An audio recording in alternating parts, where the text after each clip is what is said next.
This dictation taken from Indian Railway Budget Speech 2016 and 17. So please get ready. 10 seconds, 5 seconds, start. Madam Speaker, I rise to present before this August House the statement of estimated receipts and expenditure for 2016-17 for Indian Railways. Let me begin with a couple of personal experiences. As the Railway Minister of India, I visit a number of places and meet a large number of people from all walks of life. On one visit to Mumbai Central Station, I was pleasantly surprised to find a group of women engaged in cleaning. The station looked very clean. On seeing me, a lady came and thanked me for allowing her NGO to adopt the station. For the last 5 months, she had been volunteering a day every month at the station. She said that she felt very happy to be contributing her little bit to this national cause. In another incident, Alok Tiwari, an inspector in the Railway Protection Force, recently deputed to the social media cell of the Railway Board, shared his sentiments. He is responsible for taking action on passengers' requests for help on social media. He said that for the first time in his professional career, he has realized how his little actions were making a huge difference in passengers' lives. He felt enthusiastic and proud to be part of Indian Railways. Madam Speaker, it is people like these who are the soul of India and Indian Railways, and that is why this is not my budget alone. This is a budget which reflects the aspirations of each and every member of the railway family. A budget that reflects the aspirations of the common citizens of India who have not only been writing to me, interacting with me on social media, but also meeting me in large numbers to share these thoughts. This is a budget that has been fashioned by a creative partnership with ideas from my colleagues in Parliament, industry associations, computer associations, media, and practically all sections of the society. I would like to thank each one of you, but above all, this budget owes its inspiration to the vision and leadership of our Prime Minister Sri Narendra Modi ji.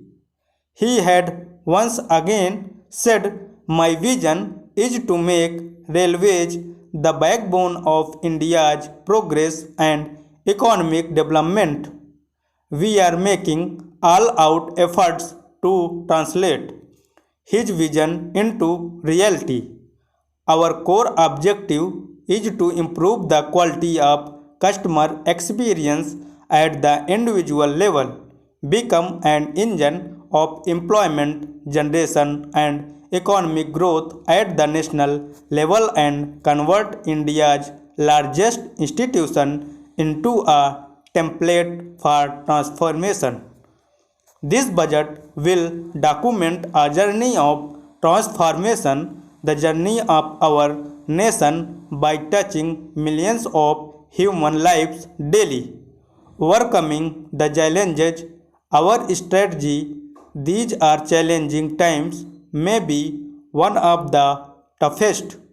We are faced with two headwinds entirely beyond our control: tepid growth of our economies, core sectors due to international slowdown, and the looming impact of the seventh pay commission and increased productivity bonus payouts. Further, historically declining modal share of Indian Railways, which dropped from 3 of 46 62% in 1980 to 36% in 2012, is continuing to exert pressure on the institution. At this moment, I am reminded of our former Prime Minister Sri Atal Bihari Vajpayee's few lines. IR as an organization has stood the test of time due to the sheer grit and commitment of its employees. However, these challenging times require overhaul of our work culture and ethos cemented over years. Last year, I had unveiled a medium term vision for the railways, which set us on this transformational journey for which we need to reorganize, restructure, and rejuvenate this institution. We need to bring in a new approach, a new way of working. The three pillars of the strategy that I am laying out today reflect this new thought process. New revenues. Indian Railway typically has focused on increasing revenues through tariff hikes. We want to change that and challenge our conventional thinking on freight policies to win back our share in the transportation sector. We will exploit new sources of revenue so that every asset, tangible or non tangible, gets optimally monetized. New norms: each rupee that gets expensed will be re examined to ensure optimal productivity. We will take a zero based budgeting approach to the financials of the ensuing year. We will improve our efficiency, yardsticks, and procurement practices to bring them in line with international best practices. We will continue to innovate and optimize our outgo on each activity. New structures: we need to reimagine the conventional ways of solving issues. Cooperation, collaboration, creativity, and communication should be the hallmark of our decision making and actions. We will revisit all processes, rules, and structures to enable this transformation of Indian Railway.